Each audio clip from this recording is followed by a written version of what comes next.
है बच्चों, तो स्वागत है physics academy by DP sir में।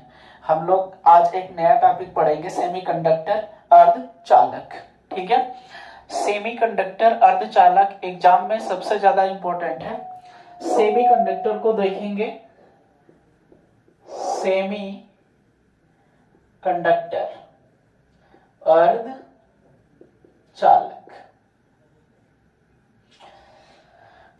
सबसे पहले तो जानेंगे कि अर्धचालक होता क्या है, सेमीकंडक्टर होता क्या है। इससे पहले हम लोग जो है चालक और चालक के बारे में जानते हैं। चालक क्या होता है, अचालक क्या होता है, इनके क्या गुण होते हैं, किसमें करंट फ्लो होता है, किसमें करंट फ्लो नहीं होता है। अर्धचालक जो होता है ये एक ऐसा मटेरियल है जिसमें कंडक्टर और इंसुलेटर दोनों के गुण पाए जाते हैं। कंडक्टर के भी गुण पाए जाते हैं और इंसुलेटर के भी गुण पाए जाते हैं।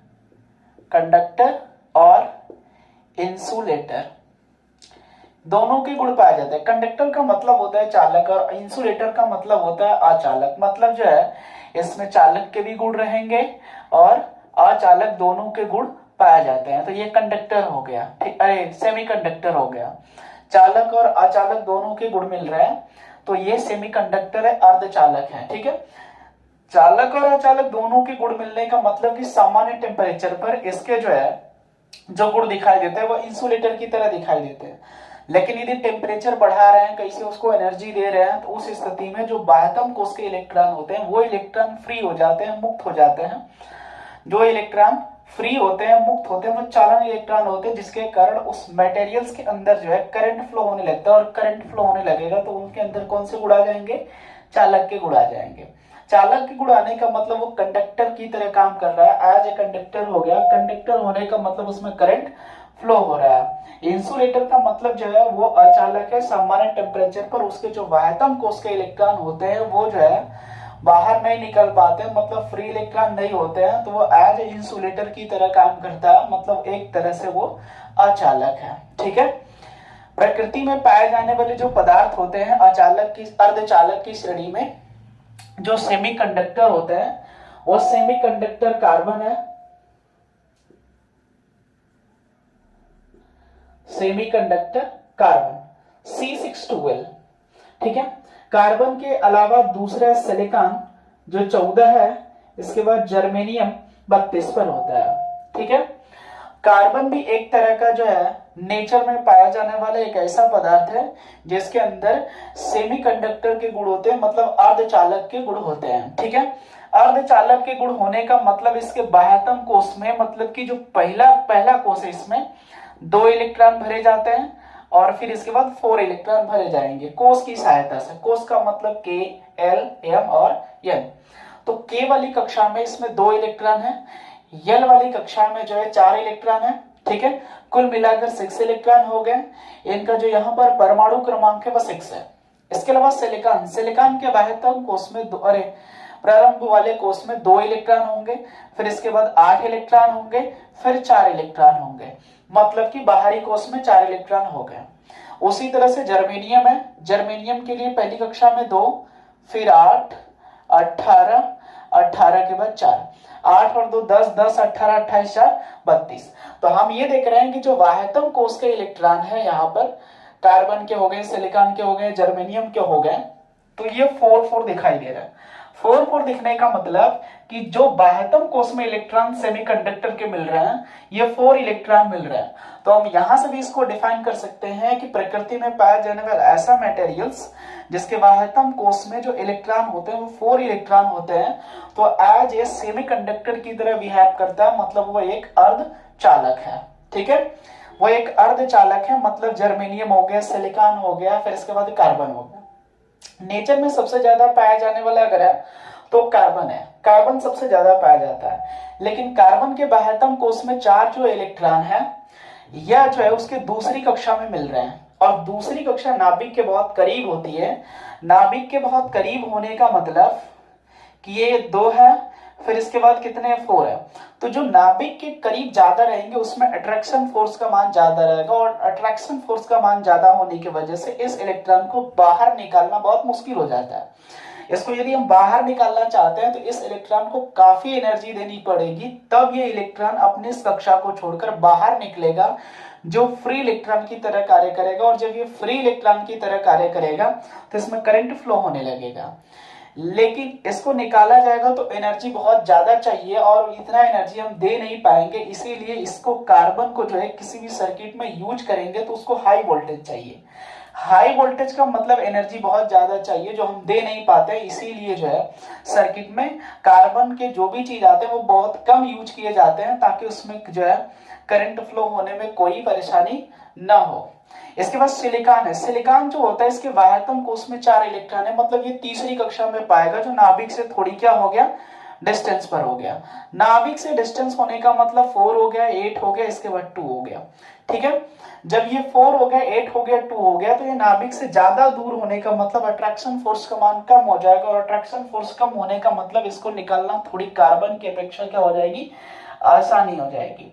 और कार्बन की अपेक्षा आसानी होने का मतलब कि इसको ऊर्जा देंगे तो बाहर निकलेगा, तो यह इलेक्ट्रॉन फ्री इलेक्ट्रॉन हो गया, और फ्री इलेक्ट्रॉन हो गया तो सिलिकॉन जो है एज ए सेमीकंडक्टर की तरह बिहेव करेगा जब उसको बाहर से ऊर्जा देंगे या टेम्परेचर में वृद्धि करते हैं तो। ठीक है, जर्मेनियम में क्या है कि जो ये वाला मिलता है वो चौथी कक्षा में मिलता है, जो कि बहुत ही इजी है उसको निकालना। 4 हो गया, फिर इसके बाद 8 हो गए, 18 हो गए, 2 हो गए। देखो चौथे नंबर पर है जो नाभिक से बहुत ज्यादा दूर है। नाभिक से बहुत ज्यादा दूर होने का मतलब अट्रैक्शन फोर्स कम लग रहा है। अट्रैक्शन फोर्स कम लगने का मतलब इस इलेक्ट्रॉन को बाहर निकालने के लिए इसकी अपेक्षा कम एनर्जी देंगे तो भी ये बाहर निकल जाएगा, और बाहर निकल जाएगा तो एज ये फ्री इलेक्ट्रॉन हो गया, और फ्री इलेक्ट्रॉन हो गया तो ये सेमीकंडक्टर की तरह बिहेव करने लगेगा। लेकिन सामान्य टेम्परेचर पर ये नहीं निकलेगा। जब नहीं निकलेगा तो ये इंसुलेटर की तरह काम कर रहा है। इंसुलेटर का मतलब अचानक जिसमें करंट फ्लो नहीं हो रहा है। ठीक है, तो ये हो गया। इसके बाद हम ये देख रहे हैं कि ये जो पदार्थ होता है इसकी अपेक्षा जो है बहुत जो है इजीली तरीके से बाहर निकल जाता है इससे इलेक्ट्रॉन, लेकिन इसमें इजीली तरीके से नहीं निकलता है। जर्मेनियम नेचर में पाए जाने वाले बहुत कम पदार्थ होते हैं। जब कम ये है तो इसके जो भी मटेरियल्स या जो भी सर्किट यूज किए जा रहे हैं, बनाए जा रहे होंगे इलेक्ट्रिक में, तो उसमें जो है ये महंगा होता है क्योंकि ये कम पाया जाता है। इसीलिए जो भी सर्किट खरीदेंगे मार्केट से, जो भी इलेक्ट्रॉनिक डिवाइस खरीदेंगे जिसमें जर्मेनियम अर्धचालक के रूप में लगा होगा, तो वो डिवाइस थोड़ी महंगी होगी, इसीलिए इसको बहुत कम इस्तेमाल करते हैं। तो सबसे ज्यादा इस्तेमाल जो है करने के लिए एक ही चीज हमें मिला है, कौन, सिलिकॉन। सिलिकॉन नेचर में सबसे ज्यादा पाया जाता है, इसीलिए जो है जो भी चीजें हम अर्धचालक के रूप में देखते हैं तो वो सबसे ज्यादा सिलिकॉन की बनी होती है। कार्बन की बनी होगी लेकिन इसमें एनर्जी बहुत अधिक चाहिए इस इलेक्ट्रॉन को निकालने के लिए। जब भी किसी सर्किट में इसे यूज करेंगे तो इसके लिए वोल्टेज जो होता है वो बहुत हाई चाहिए। ठीक, इसलिए इसको न यूज कर सिलिकॉन को यूज किया जाता है। तो जर्मेनियम, सिलिकॉन ये नेचर में पाए जाने वाले जो है सेमीकंडक्टर हैं, मतलब अर्धचालक हैं। अब ये जब अर्धचालक हैं तो इनके बीच कुछ ऊर्जा बैंड होता है, संयोजी बैंड होता है, चालन बैंड होता है, ठीक है, जिसको कंडक्शन बैंड बोलते हैं, वैलेंसी बैंड बोलते हैं। इनके बीच ऊर्जा का अंतराल होता है जिसको एनर्जी गैप बोलते हैं, निश्चित ऊर्जा बैंड बोलते हैं।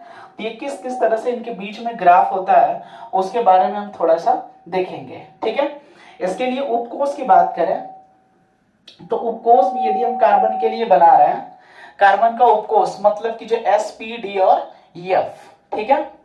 चलिए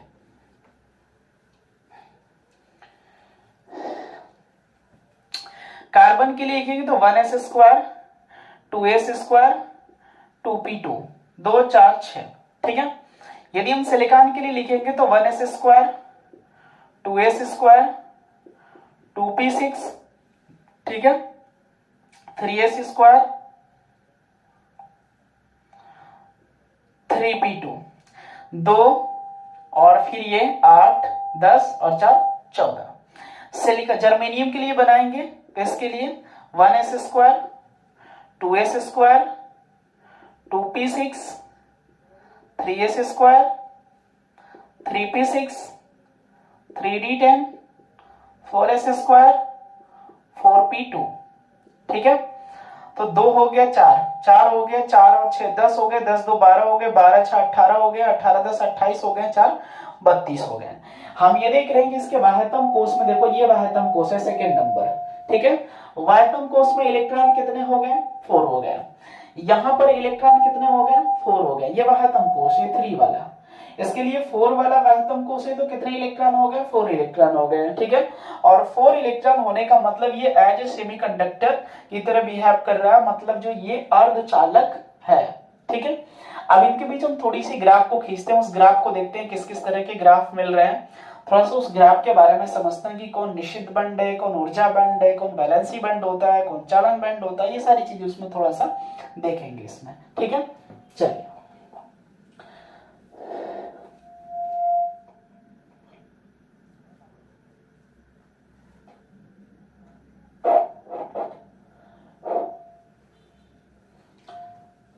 कार्बन है 6 है,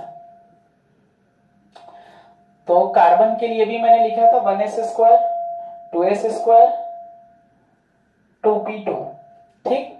सिलिकॉन के लिए मैंने लिखा था 1s²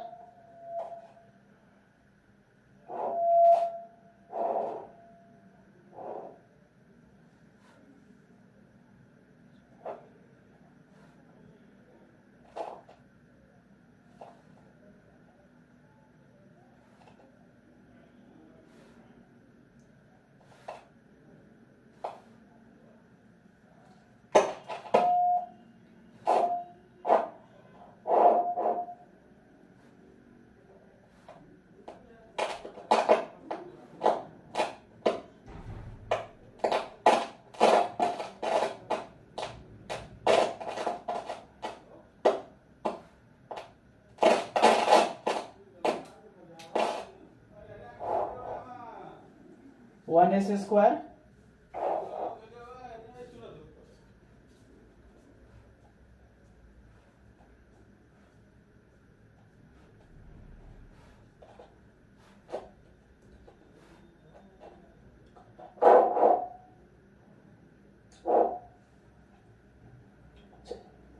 सिलिकॉन के लिए खींचेंगे तो 1s², 2s², 2p6, 3s², 3p2, ठीक है। उसी तरह से जर्मेनियम के लिए लिखेंगे 1s², 2s², 2p6, 3s², 3p6, 3d10, 4s², 4p2, 1s², 2s², 2p6, 3s², 3p6, 3d10, 4s², 4p2 है।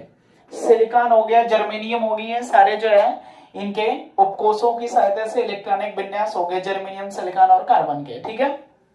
चलिए हम लोग इसके बीच ग्राफ खींचते हैं, उस ग्राफ को ध्यान से देखते हैं कि ग्राफ का मतलब क्या है। मैंने एक यहां पर लाइन ड्रॉ की है, ये, ठीक। इसको बोलते हैं, ये वाली जो लाइन मैं ले लेता हूं इसको बोलते हैं ऊर्जा, एनर्जी, ठीक है। और यहां पर हम ले सकते हैं अणुओं के बीच का डिस्टेंस, अणु के बीच की दूरी, ठीक है। तो हम सिलिकॉन के लिए खींचते हैं। सिलिकॉन हमारा यहां पर जो है 1s², 2s², 2p6, 3s², 3p2। मैंने कोई एक सिलिकॉन का टुकड़ा ले लिया है। टुकड़ा का मतलब उसमें बहुत सारे परमाणु होंगे, इस तरीके का मैंने कोई टुकड़ा ले लिया है। टुकड़ा हमारा सिलिकॉन का है। जब ये सिलिकॉन का है तो इसमें परमाणु हमें नहीं पता है, तो मान लेंगे जो परमाणुओं की संख्या वो कैपिटल एन है, बहुत सारे परमाणु होंगे उसमें, ये एक दूसरे के करीब भी होंगे, सेमीकंडक्टर है तो इसमें परमाणु होंगे। यहां पर मैंने एक जो है अस्तर खींचा हुआ है, ये, फिर सेकेंड है हमारा ये वाला, फिर थर्ड है ये, ठीक है। इसके ऊपर जैसे जैसे जाएंगे तो ये ऊर्जा जो है हमारी, इसकी एनर्जी लेवल थोड़ी क्या होती जाती है, बढ़ती जाती है। तो मैंने एनर्जी लेवल से ये खींचा हुआ है। यहां पर हम रखेंगे 1s², 1s² सिलिकॉन के लिए खींचे हैं। फिर इसके बाद हमारा 2s² है, फिर 2p6 है,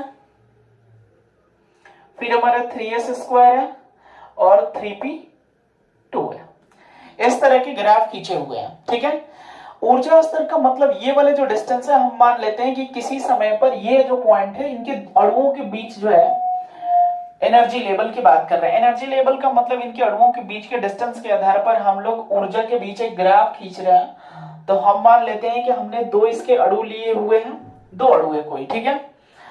तो दो अणु लिए हैं, तो जब इनको एक दूसरे के करीब लेकर आएंगे, पास पास लाएंगे, डिस्टेंस को कम करेंगे, डिस्टेंस को कम करेंगे, तो सबसे ज्यादा जो इफेक्टिव होगा, मतलब प्रभावित होता है, वो कौन होता है?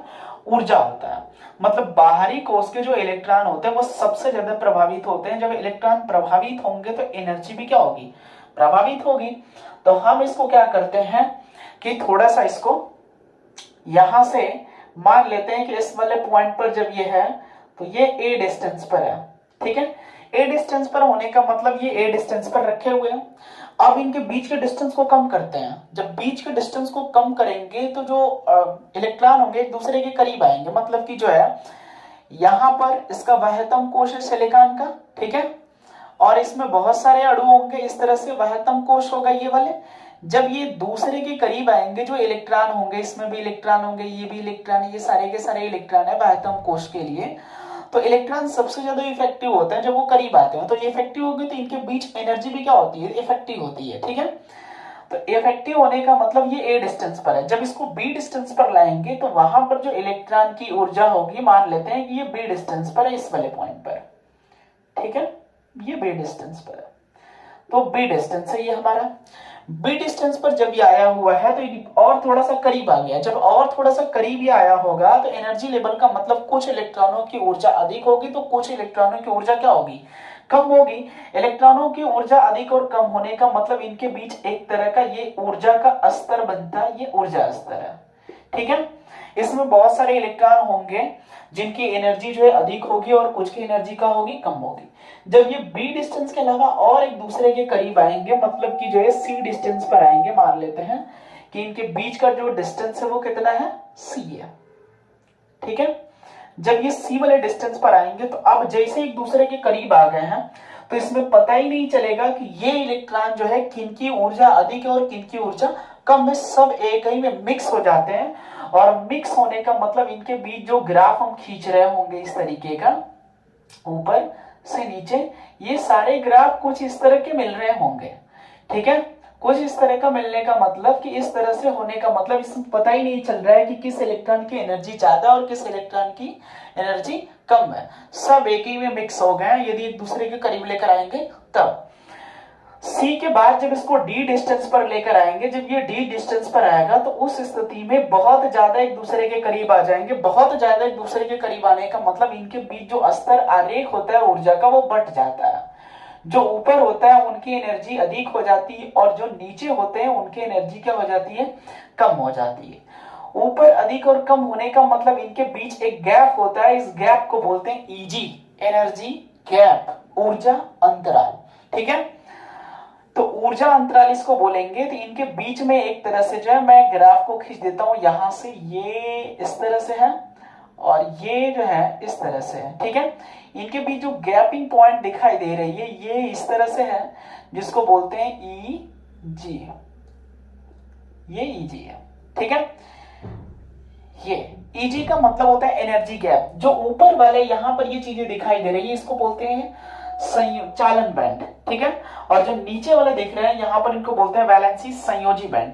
चालन बैंड और संयोजी बैंड के बीच में एक ऊर्जा का अंतराल है जिसको ईजी बोलते हैं। ईजी का मतलब ये है कि एनर्जी गैप है वो हमारी, ठीक है, ऊर्जा का अंतराल है। कब कब ऊर्जा का अंतराल किस तरह से होगा, तो इस प्रकार हम इसको डिफाइन करेंगे कि कौन जो है पदार्थ हमारा चालक की श्रेणी में आता है, कौन अचालक की श्रेणी में आता है और कौन अर्धचालक की श्रेणी में आता है, ठीक है।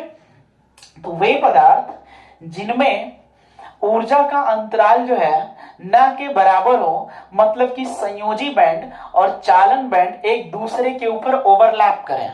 ओवरलैप होने का मतलब कि एक दूसरे के ऊपर क्या हो जाए वो, ठीक है, ओवरलैप हो जाए। ओवरलैप होने का मतलब एक दूसरे पर जो है एक के ऊपर एक हो जाए, ठीक है। चलिए देखिए यहां पर देख रहे हैं कि नीचे वाला जो है वो कौन सा है? संयोजी बैंड है, और ऊपर वाला कौन सा है? चालन बैंड है। मतलब ऊर्जा का जो स्तर आरेख खींचा गया वो किस इस तरह का है, ठीक है। इनके बीच में एक गैपिंग पॉइंट दिखाई दे रही है। गैपिंग का मतलब इसको ईजी बोलते हैं, एनर्जी गैप, ठीक है। यहाँ पर बहुत सारे इलेक्ट्रॉन भरे होंगे, संयोजी बैंड में भी होंगे, चालन बैंड में भी होंगे ये, ठीक है। इनके बीच ये गैप है, इनको बोलते हैं संयोजी बैंड। संयोजी का मतलब होता है बैलेंसी बैंड, और ऊपर वाला जो हमारा ये कौन सा बैंड है, चालन बैंड है। चालन बैंड में इलेक्ट्रॉन की एनर्जी बहुत ज्यादा होती है, इन्हीं की सहायता से जो है इसमें करंट फ्लो होता है। इसको बोलते हैं ऊर्जा अंतराल, ऊर्जा अंतराल, ठीक है, एनर्जी गैप, ये हमारी है। ठीक, अब देखिए इसमें किसी भी पदार्थ को डिफाइन करना होता है कि वह चालक है, अचालक है, अर्धचालक की श्रेणी में आ रहा है, तो हम इसको डिफाइन यहीं से कर सकते हैं। डिफाइन करने का मतलब कि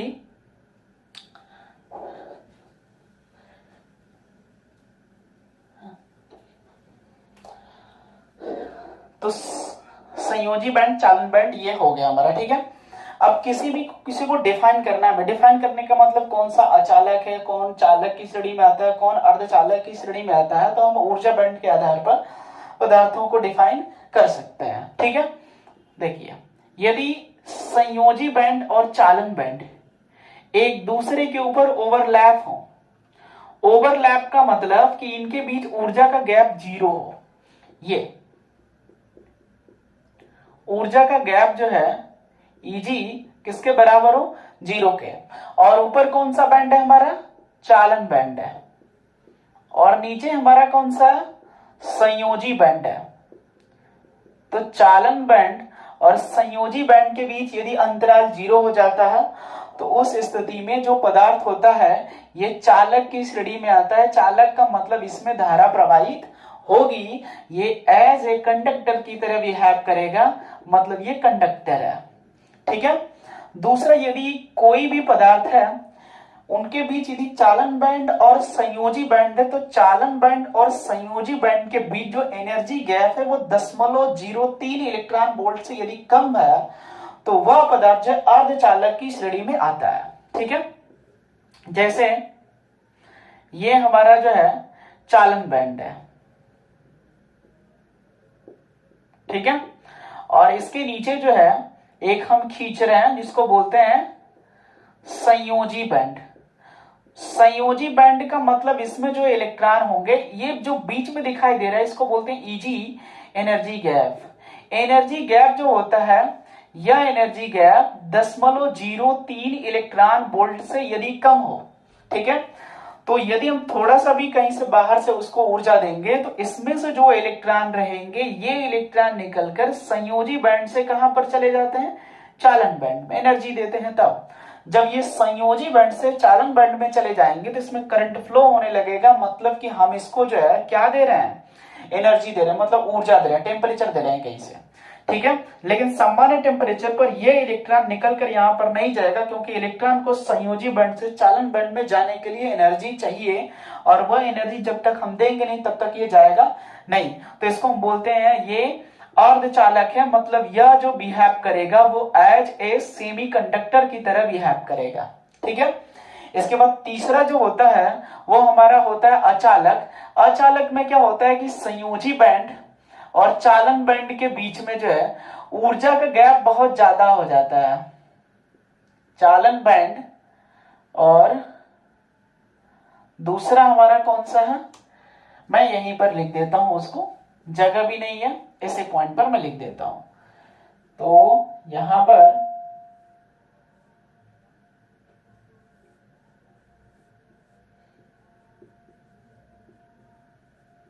ये चालन बैंड है, ये संयोजी बैंड है। ठीक है, इसमें जो ऊर्जा का अंतराल होता है Eg ये बहुत ज्यादा होता है, 0.3 इलेक्ट्रॉन वोल्ट से। बहुत ज्यादा होने का मतलब इसकी एनर्जी बहुत ज्यादा चाहिए, और इतना एनर्जी हम दे नहीं पाते हैं कि संयोजी बैंड से इलेक्ट्रॉन निकलकर चालन बैंड में चला जाए। जब चला जाएगा तो करंट फ्लो हो जाएगा, लेकिन उतना एनर्जी हम दे ही नहीं पा रहे हैं। जब उतना एनर्जी हम नहीं दे पा रहे हैं तो ये इलेक्ट्रॉन संयोजी बैंड से निकलकर चालन बैंड में नहीं जाएगा, और जब ये नहीं जाएगा तो इसमें करंट फ्लो नहीं होगा, मतलब ये एज ए इंसुलेटर की तरह काम करेगा, मतलब ये अचालक है। ठीक है, ये किस तरह का बिहेव करेगा, अचालक की तरह बिहेव करेगा, मतलब कि जो है ऊर्जा बैंड के आधार पर चालक, अचालक, अर्धचालक तीनों को हमने डिफाइन कर दिया। इनके बीच ऊर्जा स्तर का ग्राफ मैंने भी खींच दिया। ठीक है, बता भी दिए अर्धचालक क्या होता है, ये सारी चीजों को मैंने डिफाइन कर दिया है। आगे हम लोग कल पढ़ेंगे पी टाइप, एन टाइप जो है जो होते हैं उसमें अर्धचालक, इस तरह के अर्धचालक की बात करेंगे। पी टाइप अर्धचालक क्या होते हैं, एन टाइप अर्धचालक क्या होते हैं, पीएन संधि डायोड क्या होती है, ये सारी चीजें उसमें आगे डिफाइन करेंगे। ठीक है।